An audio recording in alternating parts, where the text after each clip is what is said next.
Assalamualaikum warahmatullahi wabarakatuh. Halo teman-teman semuanya. Perkenalkan, nama saya Ajrul Ajmi. Di video kali ini saya akan membahas bedanya bahasa baku dan tidak baku. Sebelumnya, pernah nggak sih kalian mendengar orang berbicara seperti ini? Gue gak ngerti dah kenapa dia ngomong kayak gitu. Nah, kalimat seperti itu terdengar biasa di percakapan sehari-hari. Tapi kalau kita ubah jadi bahasa baku, hasilnya saya tidak mengerti mengapa dia berbicara seperti itu. Nah, kedengarannya lebih sopan dan jelas, bukan? Nah, hari ini saya akan menjelaskan mengapa bahasa baku penting dalam kehidupan kita sehari-hari. Nah, itu pengertian bahasa baku. Bahasa baku adalah bahasa yang mengikuti kaidah ejaan dan tata bahasa yang benar sesuai pedoman umum ejaan bahasa Indonesia atau yang biasa kita sebut PUBI. Bahasa ini digunakan dalam situasi formal, misalnya saat berbicara di depan umum, menulis surat resmi, atau membuat karya ilmiah dengan menggunakan bahasa baku. Kita bisa terlihat lebih sopan dan profesional. Selanjutnya, bahasa tidak baku. Ini sementara itu, bahasa tidak baku biasa kita pakai dalam percakapan sehari-hari, seperti saat ngobrol dengan teman, kata-kata seperti contohnya gue, enggak, atau bisa dibilang banget.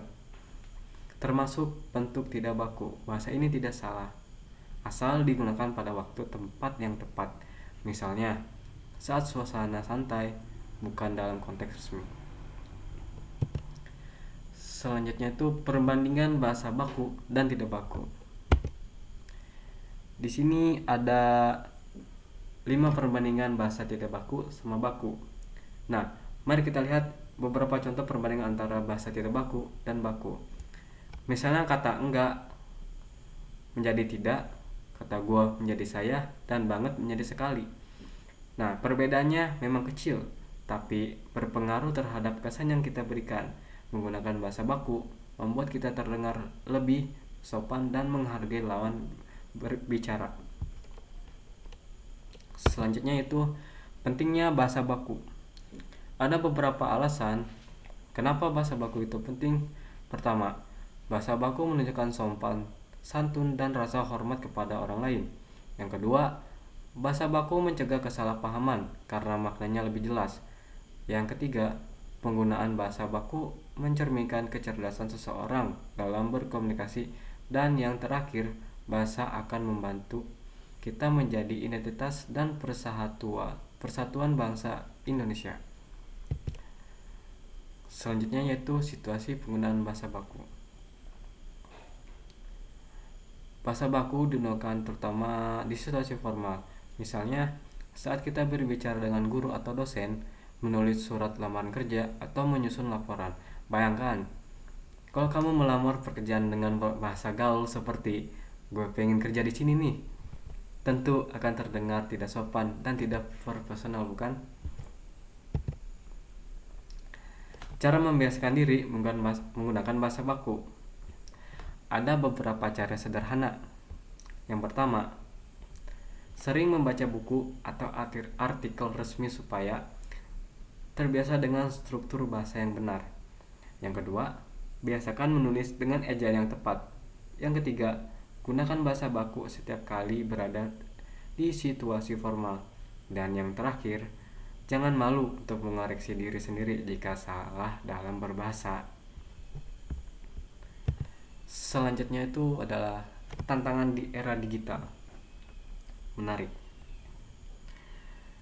Sekarang ini kita hidup di era digital yang serba cepat, yang dimana di media sosial kita sering menggunakan singkatan atau bahasa gaul seperti BTW, loh, atau bahasa-bahasa gaul yang lainnya. Tapi itu wajar. Tapi jangan sampai membuat kita lupa pada bentuk bahasa Indonesia yang baku.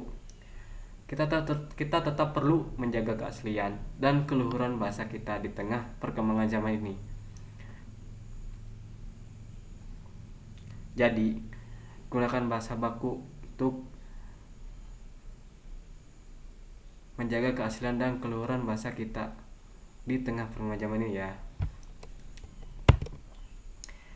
Kesimpulannya, bahasa baku bukan hanya soal aturan atau bahasa, tetapi jika mencerminkan kepribadian, kecerdasan, dan rasa hormat kita terhadap orang lain, kita terlihat lebih sopan dan profesional. Komunikasi menjadi lebih baik, jelas, dan mudah dipahami. Dan kita turut menjaga identitas serta kelestarian bahasa Indonesia sebagai bahasa persatuan bangsa. Maka dari itu, mari kita biasakan berbahasa Indonesia yang baik dan benar. Karena seperti pepatah mengatakan, bahasa menunjukkan bangsa. Dengan berbahasa Indonesia yang baik dan benar, kita tidak hanya berkomunikasi, tapi juga menjaga identitas bangsa kita. Oke, baik.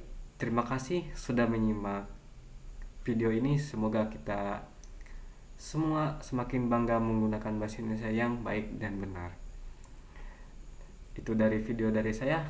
Assalamualaikum warahmatullahi wabarakatuh.